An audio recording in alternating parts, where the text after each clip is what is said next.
Bismillahirrahmanirrahim. Assalamualaikum warahmatullahi wabarakatuh. Bihamdillahi wassalatu wassalamu ala rasulillah wa ala alihi wa sahbihi wa mawalah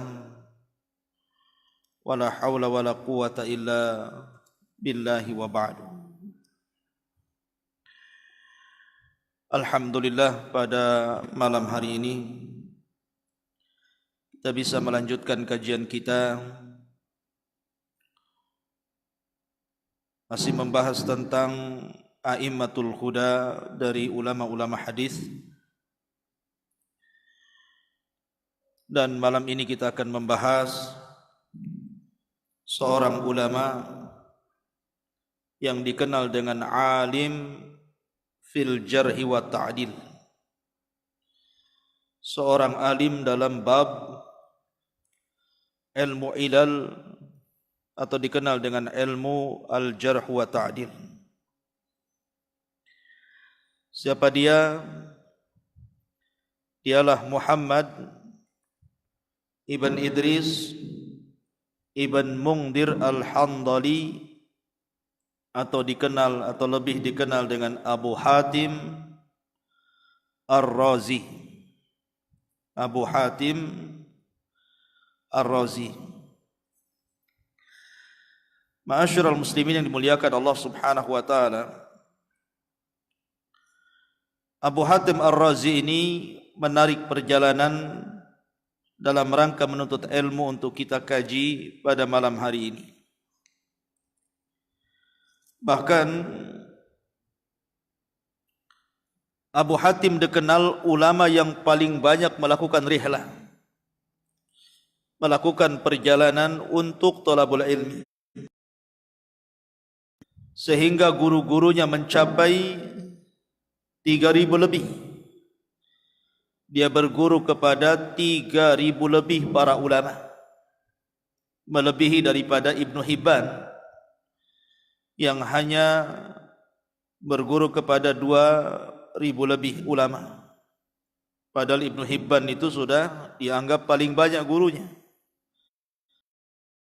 Sana ada yang lebih banyak lagi gurunya, yakni Abu Hatim Ar-Razi Muhammad ibn Idris ibnul Mungdir al-Handali ta'ala. Ma'asyiral muslimin yang dimuliakan Allah Subhanahu wa taala, Abu Hatim Ar-Razi adalah seorang muhadditsun fil Islam, seorang pakarnya hadis dalam Islam, dan dia tergolong daripada dari ulama-ulama al-jarh wa ta'dil. Kunyahnya Abu Hatim, dilahirkan pada tahun 195 dan wafat pada tahun 277 Hijriah. Subhanallah.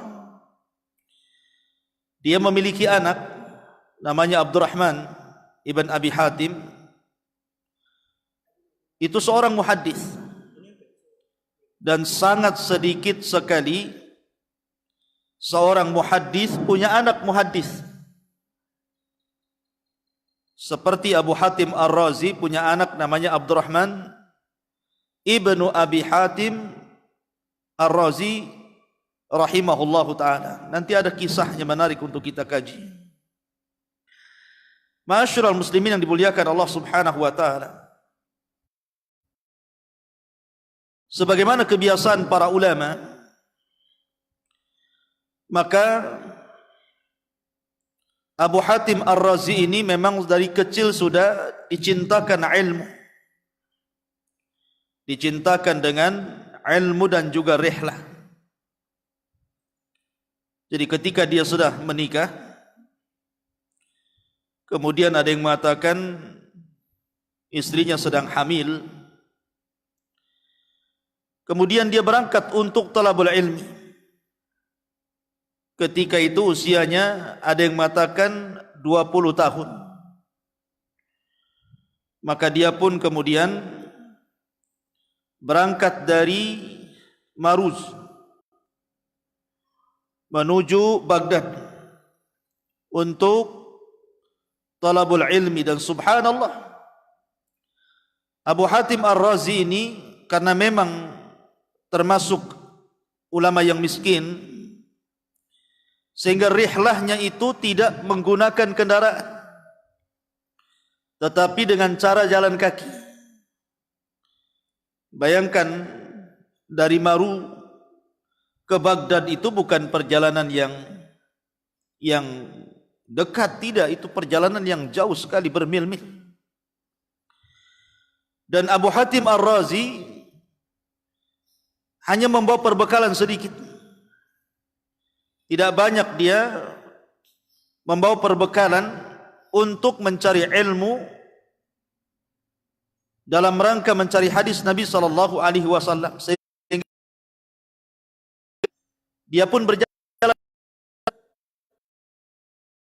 kaki dari Maru menuju Baghdad.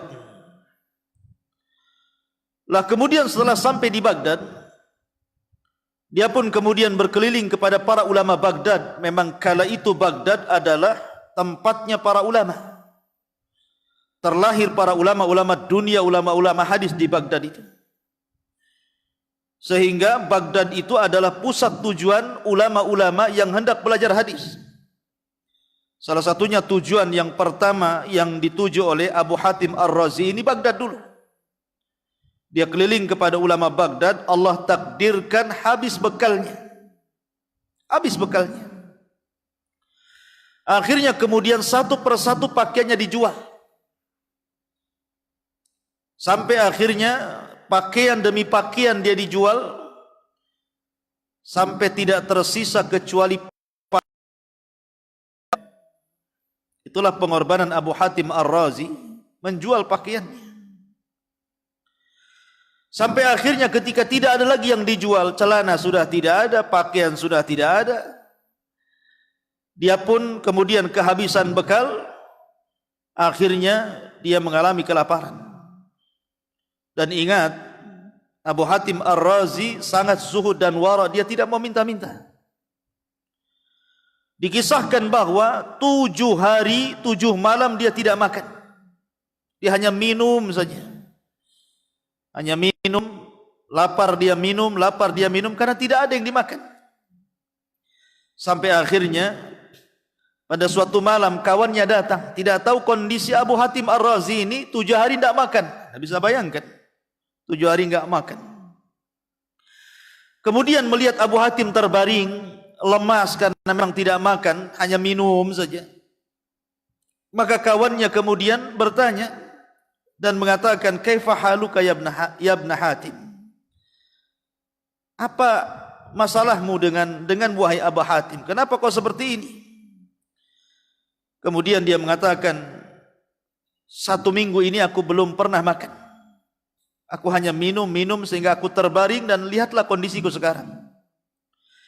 Akhirnya kawannya pun membelikan makanan untuk menyegarkan kembali badan Abu Hatim. Setelah kemudian kuat badannya, maka kawannya mengatakan, ya Abu Hatim, absyir, berbahagialah. Engkau kan ingin belajar ke Basrah.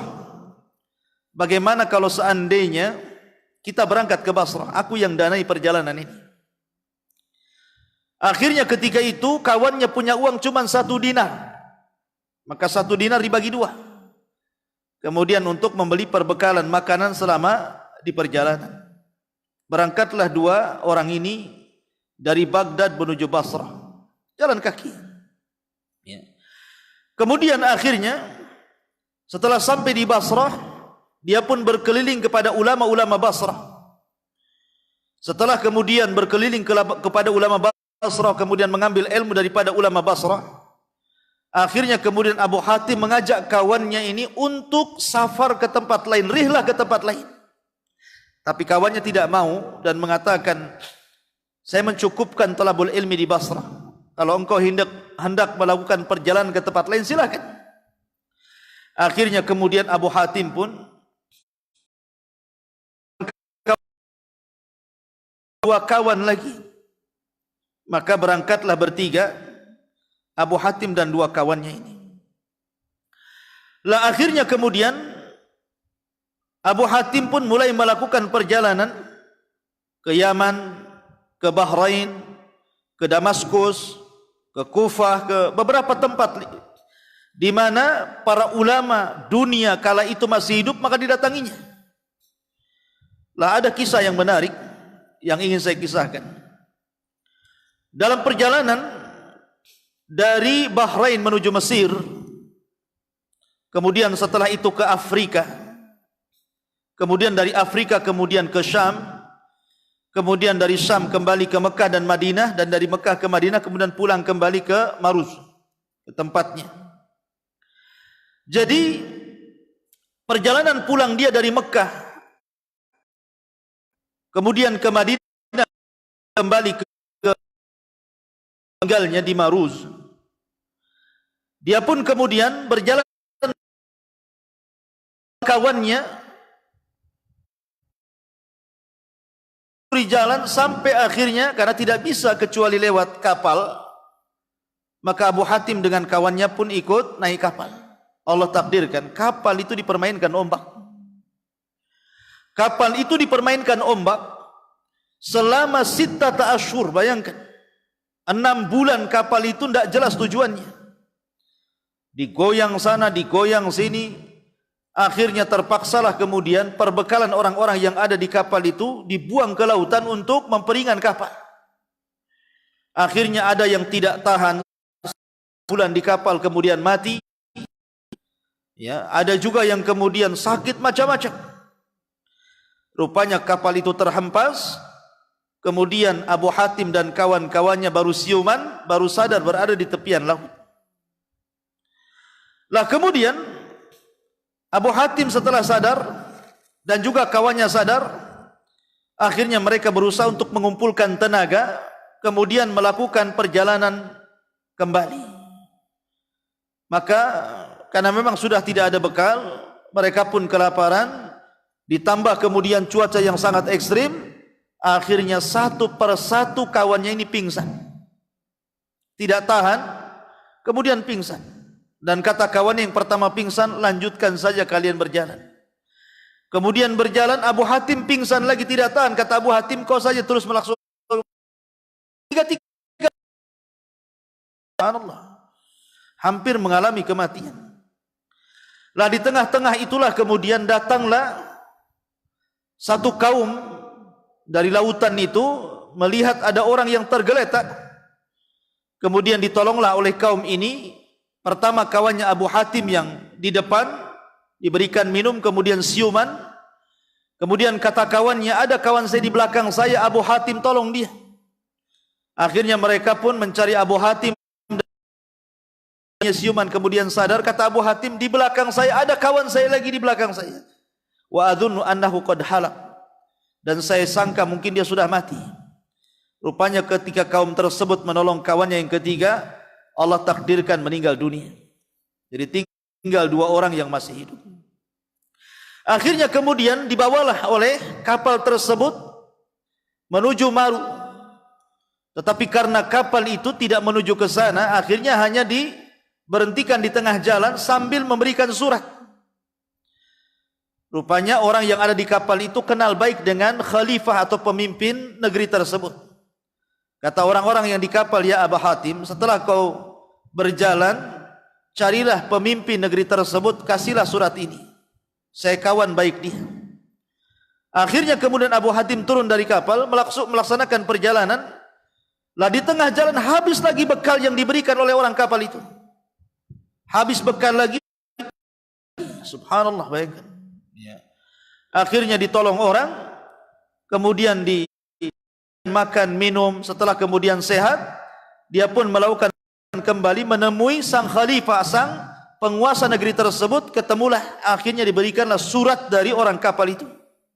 Subhanallah. Akhirnya khalifah pun menghormati Abu Hatim dan kawannya ini.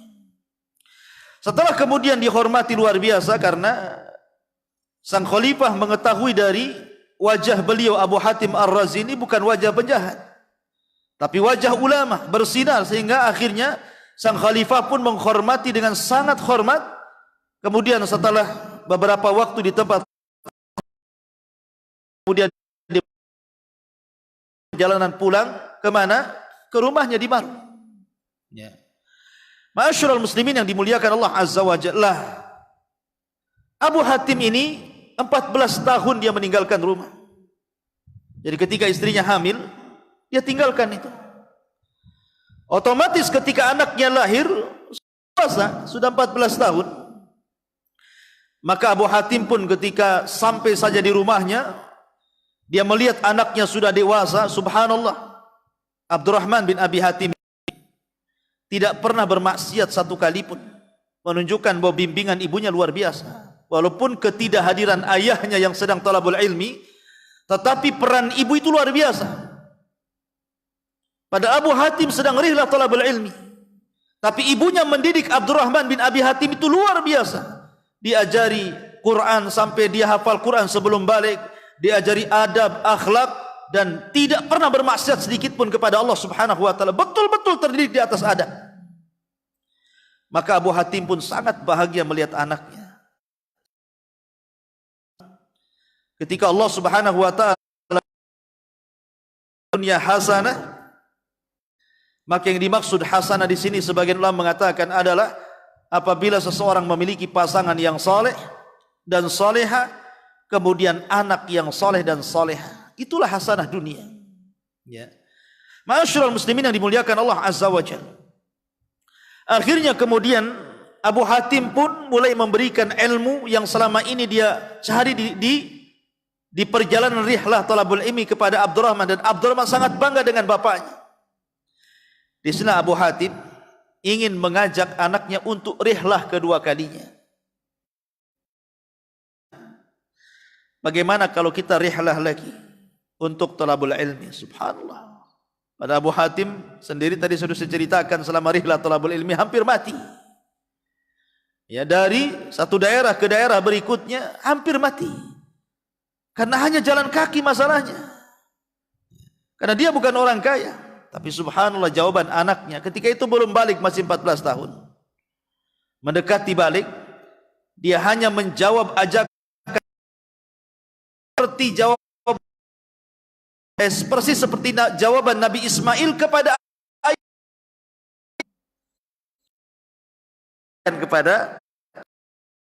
Hatim ayahnya, ya if'al ma tu'mar satajiduni insyaallah.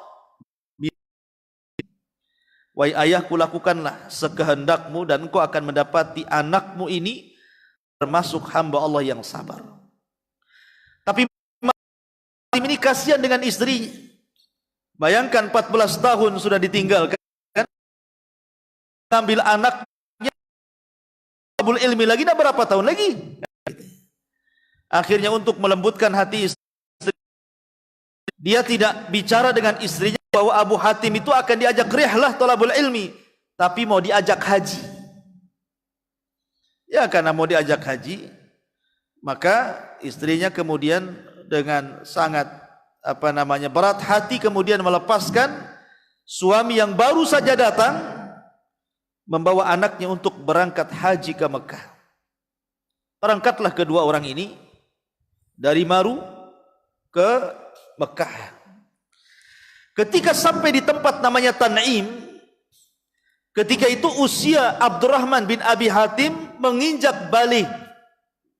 Dia mengatakan kepada ayahnya, wahai ayahku, aku sudah balik, hari inilah hari balik saya. Subhanallah.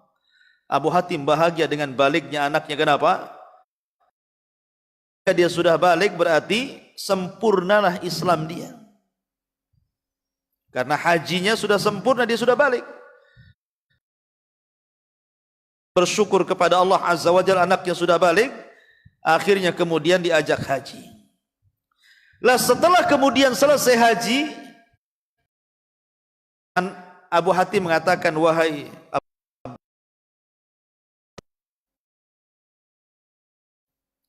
kita akan rihlah lagi keliling dunia untuk talabul ilmi. Kata Abdurrahman, terserah engkau wahai bapakku, kau mau bawa kemana saja silahkan. Sejak saat itulah maka Abu Hatim Ar-Razi Dan Abdurrahman putranya Ibn Abi Hatim tidak pernah lepas. Kemana-mana berdua ini anak sama kompak. Ya. Ilmi sebagaimana Abu Hatim pada awalnya rihlah thalabul ilmi. Dari negara ke negara, dari daerah ke daerah, dari ulama. Akhirnya besar. Ya. Dan betul-betul Abu Hatim selama perjalanan mendidik anaknya. Banyak pelajaran yang didapati Abdurrahman bin Abi Hatim. Apabila makan tetap saja Abu Hatim mengajarkan anaknya. Bahkan apabila ke hamam juga buang hajat mengajarkan anaknya. Suruh membaca hadis. Sampai ketika selama perjalanan berjalan terus diajari luar biasa. Subhanallah ikhwan. Akhirnya kemudian dengan menjadi khususnya dalam ilmu hadis. Ingat, ilmu hadis itu bukan bicara mustalahul hadis saja. Bukan berarti Anda belajar ilmu mustalahul hadis kemudian Anda menjadi ahli hadis. Tidak. Ilmu hadis itu 73 lebih cabang. Mustalah hadis itu bagian daripada cabang ilmu hadis. Jadi kalau orang baru belajar mustalahul hadis tidak bisa jadi ahli hadis. Karena ilmu ulumul hadis itu ya 73 lebih cabang.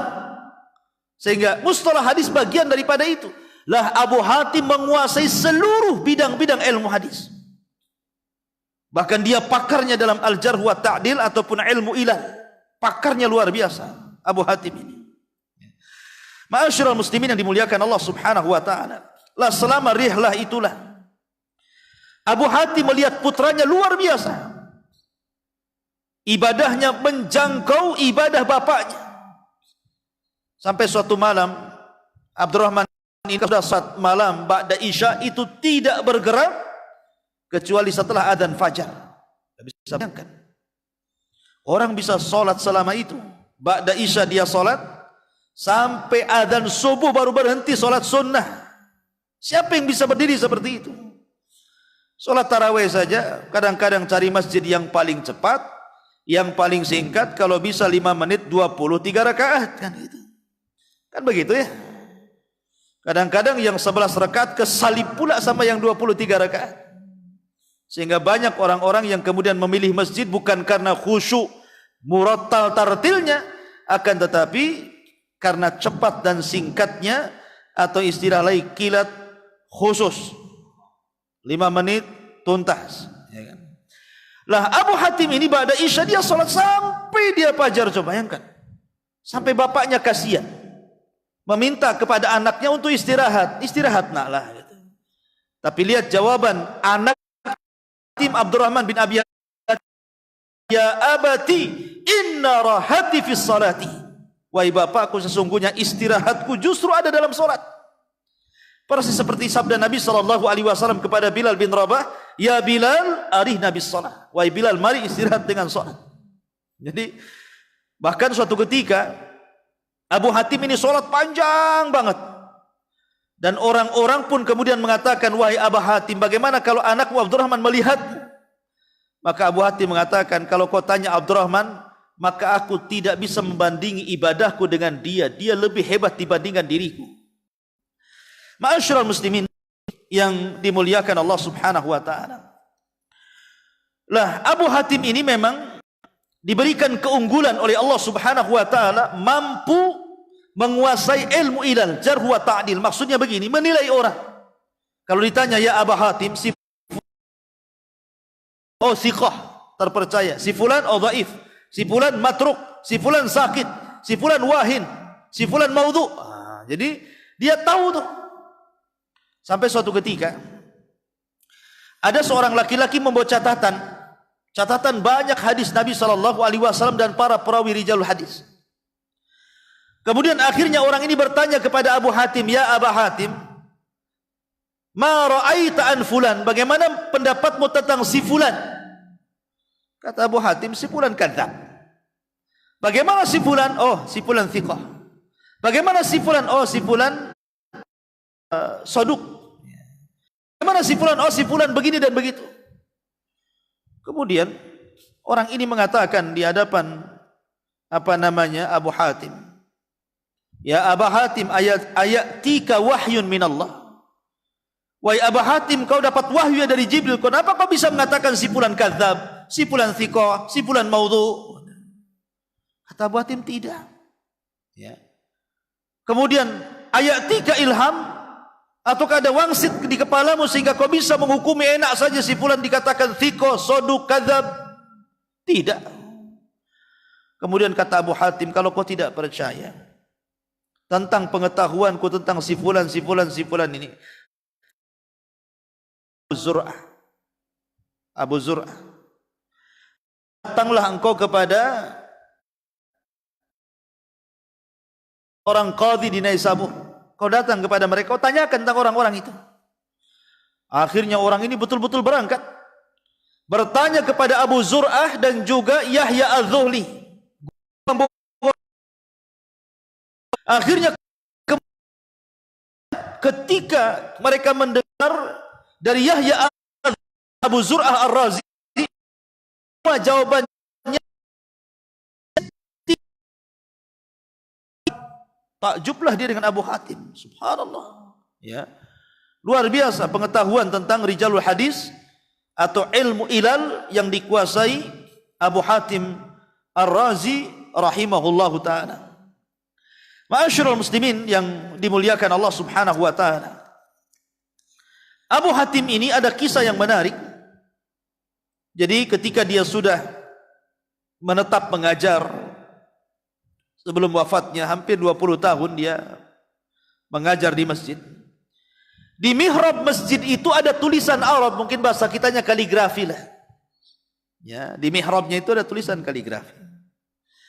Jadi murid-muridnya bertanya kepada Abu Hatim Ar-Razi ini. Ketika datang waktu asar, kemudian Abu Hatim menjadi imam, kemudian setelah jadi imam biasa kemudian membuka darah seperti ini. Kemudian ada satu murid bertanya dengan mengatakan, ya Abu Hatim, wahai Abu Hatim, ini sa'iluk, saya bertanya kepadamu, bagaimana hukum kaligrafi yang ada di mihrab itu?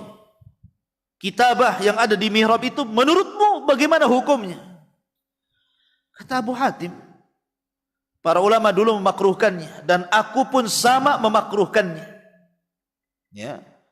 Kemudian orang-orang mengatakan, ya Abu Hatim, kau sudah sholat 20 tahun di mihrab itu. Kenapa kau tidak tahu kalau di mihrab itu ada tulisannya? Bukankah bisa mengganggu kehusyuanmu dalam sholat? Abu Hatim, saya tidak tahu. Selama saya 20 tahun saya tidak pernah melihat. Artinya bahwa Abu Hatim itu hanya datang kemudian sholat, tidak pernah memperhatikan catatan itu. Kemudian setelah sholat langsung menghadap murid-muridnya, kemudian membuka daras. Menunjukkan apa? Khusyuknya sholat. Tidak perhatikan apa yang di sekitarnya itu. Ya. Sampai seperti itu. Bagaimana khusyuknya Abu Hatim Ar-Razi ini. Bahkan suatu ketika Abu Hatim ini kan sudah terkenal menjadi ulama dunia. Banyak orang yang belajar kepada Abu Hatim. Jadi ada kakek-kakek tua datang. Kakek-kakek ini melihat kok ada kerumunan orang ramai sekali itu di masjid. Ada apa itu? Akhirnya kemudian orang-orang mengatakan, wahai hak celaka engkau hai kakek. Itu di masjid ada alim ulama yang bisa menjelaskan Subhanahu wa ta'ala. Maka kami takjub dengan dia. Katanya kakek itu, katakan kepada Abu Hatim, dia bisa mendatangkan 1000 dalil tentang wujudnya Allah. Katakan kepada dia. Kakek tua, udah kakek-kakek.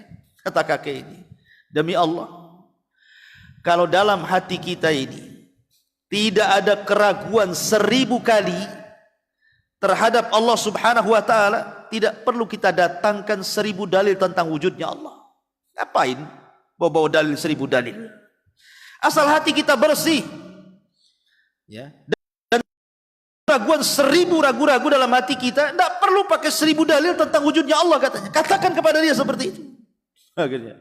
Akhirnya orang ini mengatakan, ya Abu Hatim, kata orang tua di pojok itu, bahwa kalau dalam hati kita tidak ada keraguan 1000 keraguan terhadap Allah, tidak perlu kau datangkan 1000 dalil. Dari situ Abu Hatim menangis dan mengatakan, ya Allah, seandainya aku meninggal seperti keimanan ajuzu Naisabur.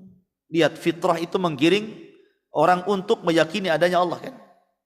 Karena fitrah itulah yang kemudian diisi oleh Allah Azza wa Jal saat ruh berada di alam, ruh sebelum dimasukkan ke dalam janin, maka Allah Subhanahu wa taala sudah membuat perjanjian, alastu bi rabbikum, qalu bala. Bukankah aku Rabb kalian? Maka ruh mengatakan ya. Dimasukkan ke dalam jasad di usia 4 bulan, brojol di usia 9 bulan, maka yuladu alal fitrah. Setiap jiwa, setiap janin yang dilahirkan terlahir fitrah, artinya mengenal siapa Tuhannya. Makanya orang-orang yang di hutan belantara itu, yang tidak ada wahyu sampai kepada mereka, tidak ada ustaz sampai kepada mereka, tidak ada Quran sampai kepada mereka, buktinya mereka menyembah. Walaupun yang disembah kayu, walaupun yang disembah lembah, yang disembah gunung, yang disembah ular gitu ya.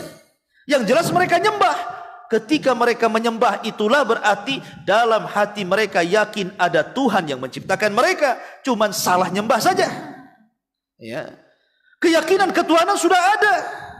Cuman kemudian keyakinan ketuhanan yang dalam fitrah itulah diluruskan dengan diutusnya Rasul, dengan turunnya kitab, akhirnya diluruskan siapa Tuhan yang disembah dan bagaimana cara menyembah. Ma'asyiral muslimin yang dimuliakan Allah Azza wa Jalla. Kemudian setelah kemudian Abu Hatim dan putranya ini rehlah kedua kalinya ya, Abu Hatim dan juga putranya ini, sampai akhirnya belajar kepada 3.000 ulama besar di zamannya. Karena bagaimanapun di antara guru-guru, namanya guru-guru Abu Hatim itu salah satunya Imam Muslim ya. Imam Muslim Ibn Hajjaj itu gurunya Abu Hatim Ar-Razi. Dan di antara murid-muridnya ya Abu Dawud itu muridnya, Imam Nasai muridnya, Ibnu Majah muridnya, kemudian Ibnu Abdurrahman muridnya. Bahkan hadis-hadis yang terdapat di dalam Sunan Abi Dawud, kemudian Sunan Nasai, kemudian Sunan Ibnu Majah, banyak riwayat daripada Abu Hatim Ar-Razi dicantumkan di situ. Memang ini bukan ulama kaleng-kaleng ya. Ini ulama betulan, ulama besar. Pujian para ulama mengalir kepada Abu Hatim Ar-Razi. Imam Muslim, Muhammad ibn Abdillah Al-Ansari, Utsman ibn Haytham, Affan ibn Muslim, Abu Nuaim Ubaidillah ibn Musa, dan banyak lagi guru-guru besar yang ma'ruf ilmu hadis. Nama ini adalah dari kibar ulama hafid. Ya, dari kibar ulama hufad. Nah, lah akhirnya kemudian ketika kemudian rihlahnya sudah mendunia, maka banyak kenal para ulama sampai akhirnya di antara pujian-pujian yang kemudian mengalir kepada Abu Hatim, di antaranya disebutkan oleh Al-Imam Al-Lalikai, pengarang kitab As-Sunnah, kana imaman aliman bil hadithi hafidhan mutqinan sabtan. Beliau imamnya, beliau alim dengan hadis, mutkin hafalannya mantap. Bahkan dikatakan oleh Abu Bakar Al-Khallal, Abu Hatim imamun fil hadis. Abu Hatim.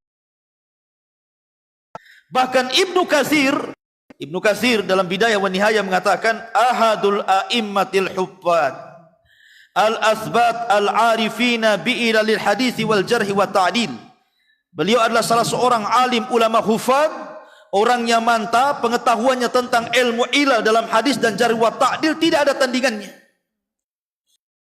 Bahkan dikatakan Imam Zahabi sendiri hafidul masyriq, dia hafidnya orang-orang timur. Bahkan dikatakan oleh Al-Khatib Al-Baghdadi kana ahadul a'immah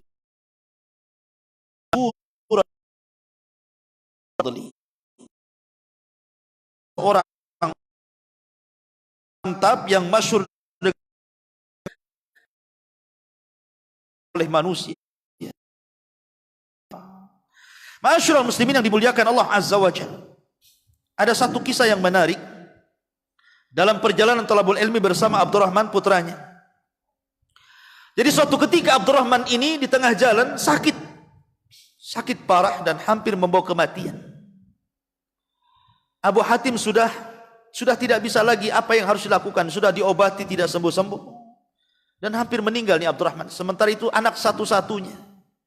Anak si mata wayang bahasa kita. Satu-satunya. Sehingga melihat putranya yang sedang tergeletak nyawa. Ada yang mengatakan bahwa Abu Hatim ini menghafal Ismul A'zam. Dari nama-nama Allah Asmaul Husna itu kan ada yang disebut dengan Ismul A'zam. Nama yang sangat agung yang kalau berdoa bertepatan dengan nama itu pasti mustajab. Seperti kisah Bal'am bin Ba'urah. Ya, doanya mustajab karena dia menguasai Ismul A'zam. Sama dengan Abu Hatim ini, dia menguasai Ismul A'zam yang kalau berdoa tidak mungkin ditolak doanya. Dan dia sudah bernazar tidak mau menggunakan Ismul A'zam berdoa untuk maslahat dunia. Dia hanya untuk digunakan untuk maslahat akhirat. Tapi dengan melihat anaknya sedang sakit, doa menggunakan Ismul A'zam, malam harinya dia kemudian didatangi malaikat dan mengatakan sesungguhnya putramu akan sembuh. Maka setelah kemudian dia siuman, terbangun dari tidur, tiba-tiba anaknya sudah sembuh, Abdurrahman bin Abi Hatim. Subhanallah, ya. Maka dia senang kembali melihat anaknya kemudian sembuh lagi. Ma'asyiral muslimin yang dimuliakan Allah Azza wa Jalla. Lah, Abu Hatim ini saat sakaratul maut ada kisah luar biasa. Jadi sempat-sempatnya ketika sakaratul maut Abu Hatim ini belajar hadis bersama Abdurrahman. Jadi sudah hampir mau mati Abu Hatim Ar-Razi itu. Kemudian sama anaknya Abdurrahman bin Abi Hatim ditanya-tanya soal mauqif ayahnya tentang fulan dan fulan. Itu sudah mau mati itu, masih belajar ilmu hadis juga. Kata Abdurrahman putranya, ya abati wahai bapakku, bagaimana menurut bapak tentang si fulan? Kata ayahnya kadzab. Ya. Bagaimana tentang si fulan wahai ayahku? Oh saduq. Bagaimana tentang si fulan? Oh thiqah. Itu sudah mau mati itu. Ya. Sampai akhirnya ketika Abdurrahman bertanya tentang seseorang, ya abati wahai bapakku, bagaimana menurutmu tentang si fulan? Ashabiyun hu am tabi'iyun hu? Apakah dia seorang sahabat ataukah dia tabi'in? Abu Hatim terdiam. Sampai anaknya kemudian mengatakan, wa adhunnu annahu tabi'i wa laysa sahabi. Wahai bapakku, saya sangka mungkin dia tabi'in bukan sahabat. Kata ayahnya, oh betul, jawabanmu betul. Setelah kemudian dia mengatakan jawabannya betul, tiba-tiba kemudian nafasnya semakin kencang. Tiba-tiba dia pun mengucapkan la ilaha illallah, kemudian meninggal. Subhanallah. Meninggal masih belajar hadis dengan anaknya. Dan itu tanda daripada husnul khatimah, ikhwan. Ma'asyiral muslimin yang dimuliakan Allah Subhanahu wa taala, maka sepeninggal Hatim, maka Abdurrahman putranya ini akhirnya meneruskan ayahnya menjadi alim ulama besar, dan dia menikah selama 70 tahun tidak dikarunia anak sampai meninggal. Maka dari sini Abu Hatim terputus nasabnya, sudah tidak punya lagi keturunan karena anaknya Abdurrahman tidak punya anak sampai meninggal. Dan kita tahu bahwa karya-karya besar dari Abu Hatim itu ma'ruf, di antaranya adalah Kitabul Ilal. Kitab Ilal itu Libni Abi Hatim yang mengarang anaknya Abu Hatim Ar-Razi, namanya Abdurrahman bin Abi Hatim. Kitab itu 9 jilid, isinya hanya nama orang saja.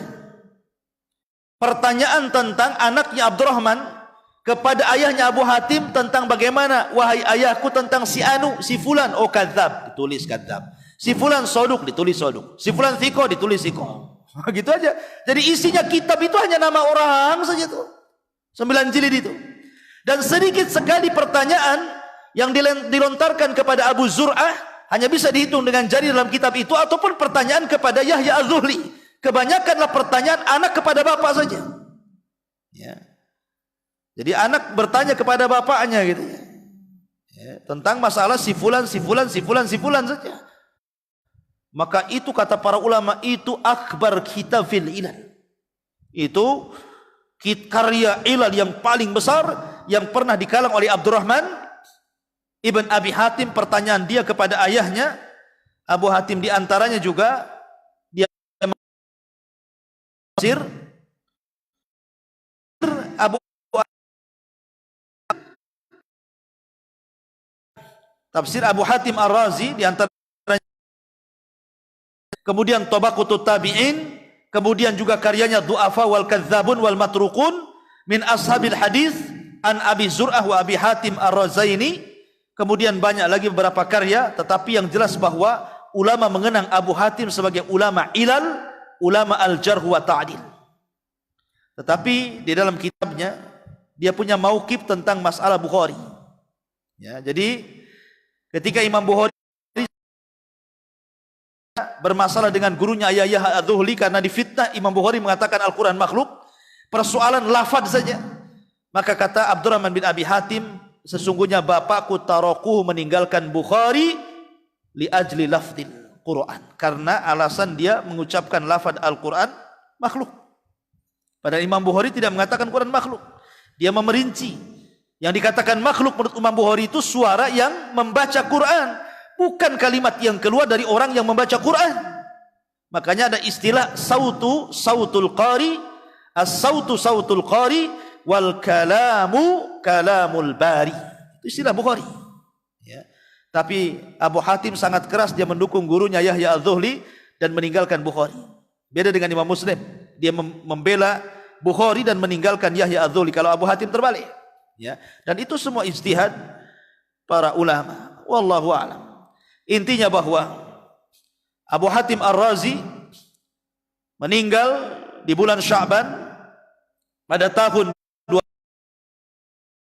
7 Hijriah, dan beliau dikebumikan di Madinatir Rai, di negerinya, dan beliau dikenang oleh para ulama sampai hari ini karena memang dikenal dari semua sisi, ya, luasnya pengetahuan, rihlah thalabul ilminya juga luar biasa, tidak pernah menggunakan kendaraan, berjalan kaki, kemudian beberapa kali hampir mati gitu ya, sampai akhirnya kemudian berhasil mendulang lautan ilmu dari 3.000 ulama lebih, akhirnya menjadi ulama dunia, bahkan disejajarkan dengan Al-Imam Al-Bukhari rahimahullahu ta'ala.